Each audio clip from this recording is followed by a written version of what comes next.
साथियों, आपकी नजर में इस दुनिया में सबसे बड़ा पापी कौन है, स्त्री या पुरुष? अगर आपको नहीं पता है तो इस कहानी को जरूर सुनिए।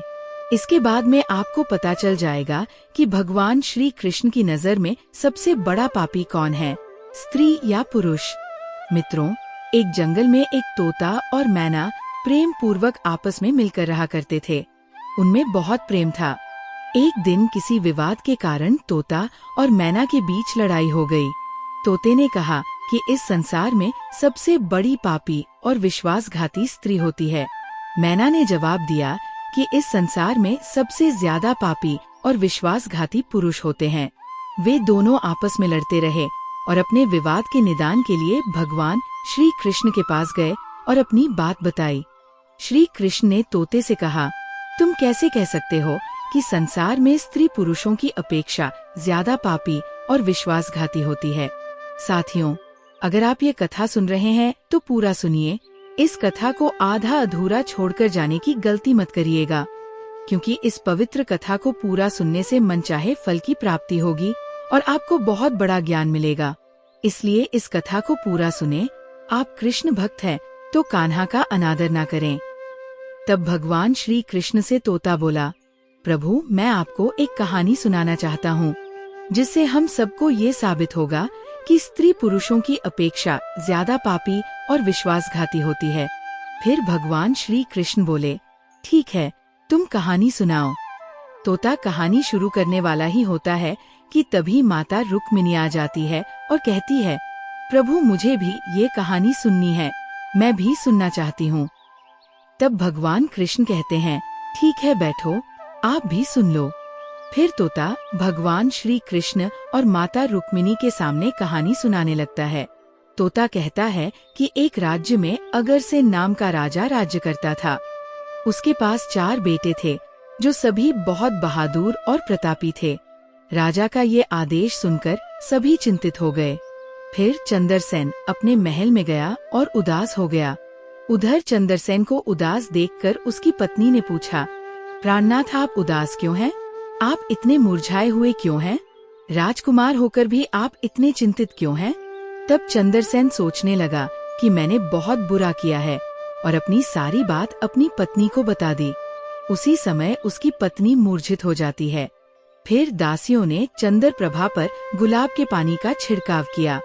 तब जाकर वो होश में आई।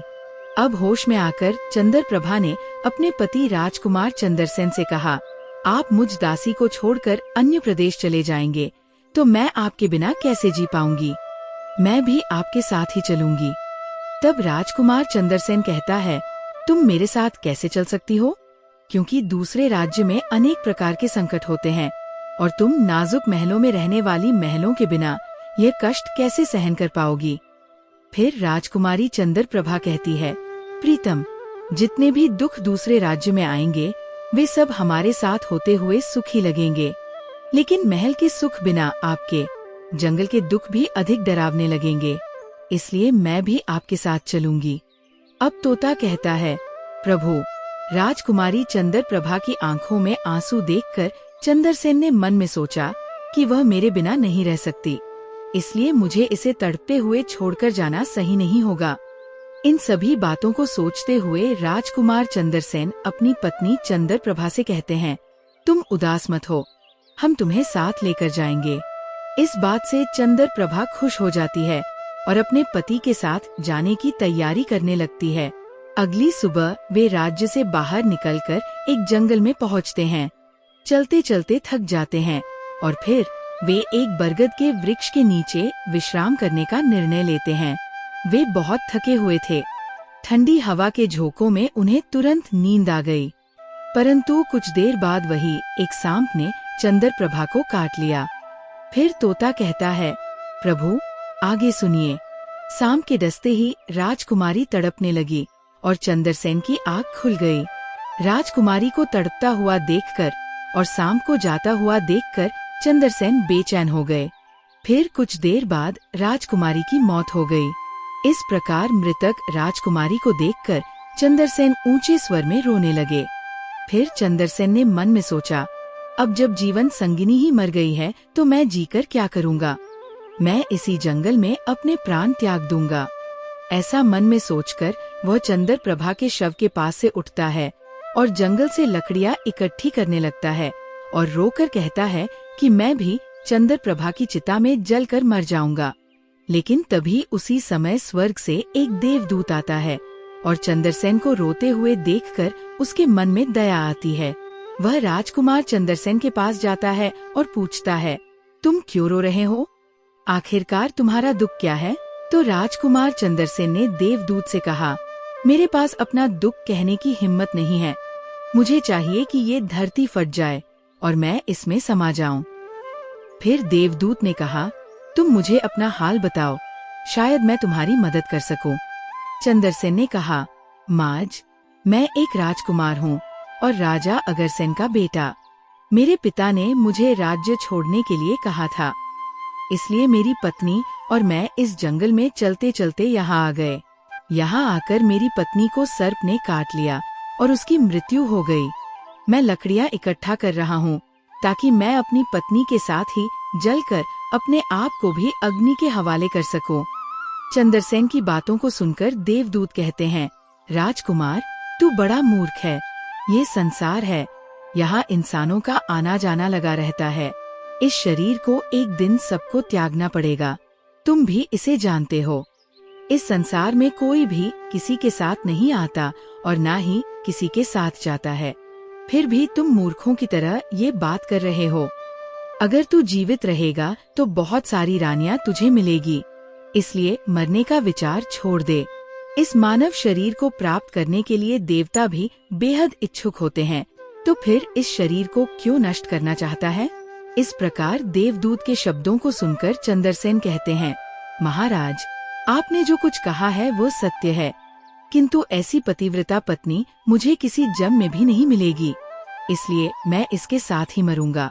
चंद्रसेन के विचार सुनकर देवदूत ने जान लिया कि ये अपनी पत्नी के बिना नहीं रह सकता। तब देवदूत ने चंद्रसेन से कहा, राजकुमार, तेरी पत्नी को जीवित करने के लिए केवल एक ही उपाय है। अब तुम मेरी बात को ध्यान से सुनो। यदि तुम इस उपाय को कर सकते हो तो तेरी पत्नी जीवित हो सकती है। चंद्रसेन ने कहा, महाराज, आप जो कुछ भी कहेंगे वो सब करने के लिए तैयार हूँ, केवल मेरी पत्नी को जीवित कर देना। देवदूत ने कहा, तुम्हारी पत्नी की आयु केवल 20 वर्ष थी, जिसे इसने बिता दिया। इसके बदले तेरी उम्र 70 वर्ष की है, जिसमें से 30 वर्ष बीत चुके हैं। तेरे जीवन काल में 40 वर्ष अभी बाकी हैं, यानी तुझे 40 साल और जीने का अवसर है। यदि तू अपनी पत्नी को आधा अपने जीवन का समर्पण कर देता है तो तुम दोनों की आयु समान हो जाएगी। अगर तुम ये मान लो तो राजकुमारी जल्द ही ठीक हो जाएगी। इस तरह देवदूत की बात सुनकर राजकुमार चंद्रसेन ने कहा, मुझे मान्य है। फिर देवदूत ने चंद्रसेन के हाथ में पानी दिया और 20 वर्षों के लिए राजकुमारी के पैरों पर पानी डालने का संकल्प लिया। अब जैसे ही चंद्रसेन ने संकल्प किया कि वह जल को रानी के पैरों पर डालेगा, देवदूत ने कह दिया, पानी को पैरों पर डालने से पहले मेरी एक बात को ध्यान से समझ लो। इसमें एक गुप्त रहस्य भी है। अभी तो तुम्हें राजकुमारी की आवश्यकता है, तुम पानी डालकर उसे बचा सकते हो, लेकिन भविष्य में अगर राजकुमारी की आवश्यकता नहीं पड़ती है तो तुम अपने संकल्प को वापस भी ले सकते हो। और जब तुम ये संकल्प वापस लेते हो तो तुम्हारी पत्नी की तुरंत ही मृत्यु हो जाएगी। परंतु एक बात हमेशा याद रखना, इस संकल्प को कभी वापस ले सकने की बात राजकुमारी से मत कहना, वरना तुम अपने संकल्प को वापस नहीं ले सकोगे। हमेशा याद रखना, जीवन में कुछ बातें हमेशा छुपाकर रखनी चाहिए, क्योंकि कभी कभी ये बात काम आ सकती है। फिर देवदूत ने ये कहकर और रानी के सामने ना आकर अंतर्ध्यान में चले गए। चंद्र प्रभा को होश आ जाता है। फिर चंद्रसेन राजकुमारी से कहता है, तुम सो गई थी और बहुत थकी हुई थी, इसलिए मैंने तुम्हें नहीं जगाया। इस प्रकार राजकुमार चंद्रसेन ने अपनी पत्नी से सारी बातें छुपा ली कि सर्प ने तुम्हें काट लिया था और तुम मर गई थी। मैंने तुम्हें फिर जीवित कैसे किया है, ये सब राजकुमार ने अपनी पत्नी से छुपा लिया। फिर तोता बोला, प्रभु। फिर वे दोनों आगे बढ़े गए। कई दिनों बाद उन्होंने एक बहुत ही सुंदर स्थान देखा। वहाँ पर एक भिक्षु की कुटिया थी। जब वे वहाँ पहुँचे तो उन्होंने देखा कि एक सुंदर युवा भिक्षु शांति से बैठकर कोई साधना कर रहा था। वे दोनों बहुत ही थके हुए थे, इसलिए वे भिक्षु के पास बैठ गए। उस समय राजकुमार ने अपनी पत्नी से कहा, राजकुमारी, हमें प्यास लगी है, हम कुएं पर जाकर पानी पी लेते हैं। अगर तुम भी प्यासी हो तो तुम्हारे लिए भी पानी ले आते हैं। तब राजकुमार की बात को सुनकर चंद्रप्रभा ने कहा, मुझे तो प्यास नहीं लगी है, आप जाइए और पानी पियाइए। इसके बाद राजकुमार चंद्रसेन एक लंबी रस्सी लेकर कुएं की ओर जाते हैं। चंद्रसेन पानी पीने पहुँचे तो राजकुमारी चंद्रप्रभा उस भिक्षु की ओर देखती है। चंद्रप्रभा भिक्षु की सुंदरता को देखकर उस पर मोहित हो गई, अर्थात वह उसे दिल दे बैठी थी। यह कहानी और भी दिलचस्प हो जाती है जब चंद्रसेन की भावनाओं और घटनाओं का मोड़ सामने आता है। राजकुमारी चंद्रप्रभा ने अपने पति को धोखा देकर कुएं में धकेल दिया और फिर उस भिक्षु के पास चली गई। भिक्षु ने उसे अपने साथ ले जाकर एक नए राज्य में बसाया, जहां वह नृत्य और संगीत में माहिर हो गई और राजमहल में प्रसिद्ध हो गई। धीरे धीरे चंद्रप्रभा की नृत्य कला से भिक्षु के पास दौलत और सम्मान आ गया, लेकिन चंद्रसेन की स्थिति बदतर हो गई। जब चंद्रसेन कुएं में लटका हुआ था, उसने भगवान को याद करते हुए अपनी सजा पर विचार किया। फिर एक बंजारा काफिला वहां आया और चंद्रसेन की मदद की। बंजारों ने चंद्रसेन को बचाया और उसकी पूरी कहानी सुनी। चंद्रसेन ने बताया कि कैसे उसकी पत्नी ने उसे धोखा दिया और किस प्रकार देवदूत ने उसे जीवित किया था। वह बंजारे से कहता है, अगर तुम मुझसे जानना चाहते हो तो मैं तुम्हें सब बताता हूँ, और फिर अपनी दुख भरी कहानी साझा करता है। बंजारा उसकी कहानी सुनकर दुखी होता है और कहता है, स्त्रियों का चरित्र भगवान भी नहीं समझ सकते, तो मनुष्य कैसे समझ सकता है। फिर उसने चंद्रसेन को सांत्वना दी और कहा, तुम चिंता मत करो, भगवान बड़े दयालु हैं, वह तुम्हारी सहायता करेंगे। कहानी का ये भाग स्त्रियों के जटिल चरित्र और ईश्वर के प्रति विश्वास पर एक गहरी टिप्पणी करता है, जहाँ एक व्यक्ति अपनी विपत्ति और विश्वास को लेकर आगे बढ़ता है, जबकि दूसरे लोग उसे उसके दुख में सांत्वना और मार्गदर्शन देते हैं। ये कहानी बहुत ही दिलचस्प और भावनाओं से भरी हुई है। यहाँ पर चंद्रसेन की कठिनाइयाँ, उसके संघर्ष और राजकुमारी चंद्रप्रभा के दोगले चरित्र का सामना दिखाया गया है।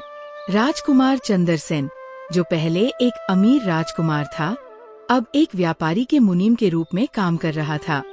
उसकी मेहनत और ईमानदारी ने उसे सम्मान और सफलता दिलाई। इस बीच चंद्रप्रभा का नृत्य और गायन प्रसिद्ध हो गया था और वह राज दरबार में आमंत्रित हुई थी। जब चंद्रसेन ने उसे देखा तो वह चुपके से राजा के दरबार में गया और उसने राजकुमारी को अंगूठी भेंट की। इस अंगूठी से चंद्रप्रभा को ये एहसास हुआ कि उसका पति जीवित है और वह उसे मारने की योजना बनाने लगी। राजकुमारी ने राजा से वचन लिया कि वो जो भी मांगेगी राजा उसे दे देगा। फिर उसने चंद्रसेन को चोर बताते हुए उसे फांसी देने के लिए राजा से कहा, लेकिन चंद्रसेन ने अपनी निर्दोषता साबित करने की कोशिश की और अपनी बात रखने के लिए राजा से अनुरोध किया। राजा ने उसके दोनों पक्षों को सुनने का निर्णय लिया। चंद्रसेन ने अपनी पूरी कहानी राजा के सामने रखी और ये कहा कि वह राजकुमारी का असली पति है, जिसे धोखा देकर कुएं में धकेल दिया गया था। राजकुमारी ने इसे नकारते हुए उसे चोर बताया, लेकिन जब चंद्रसेन ने अपनी अमानत वापस लौटाने की बात की तो राजकुमारी चुप हो गई और उसने ये स्वीकार कर लिया कि वह सही कह रहा था। इस स्थिति में चंद्रसेन ने न्याय की मांग की और कहा कि सब कुछ इस सभा में ही तय होगा। इस पल में कहानी में एक शक्तिशाली मोड़ आता है, जब चंद्रसेन ने राजकुमारी से अपनी खोई हुई चीजें वापस मांगी। कहानी में राजकुमार की सत्य और न्याय की तलाश, राजकुमारी के छल और जाल और अंत में विश्वास और समझौते की कहानी है। ये कहानी एक और रहस्यमय और दिलचस्प मोड़ लेती है।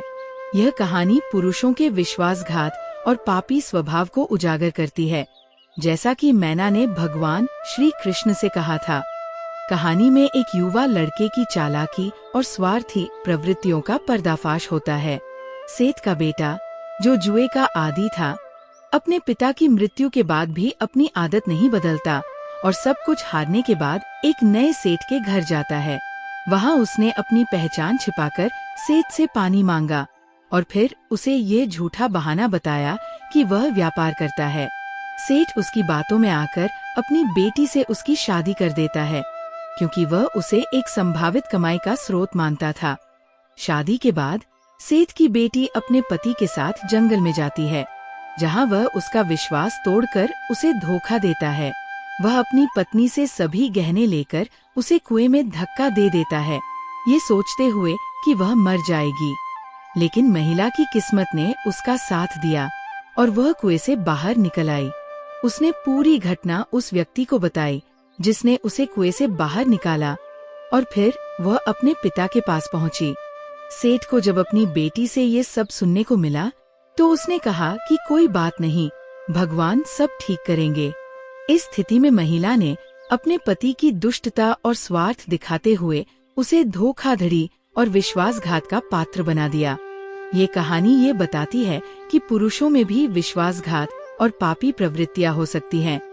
और मैना ने इस कहानी के माध्यम से सिद्ध किया कि स्त्रियों के मुकाबले पुरुषों में भी ऐसे लोग होते हैं जो धोखा दे सकते हैं।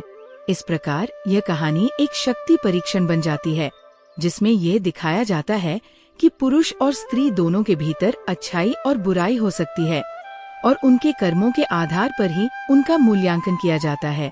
यह कथा जीवन के गहरे सिद्धांतों और नैतिक सवालों को छेड़ती है।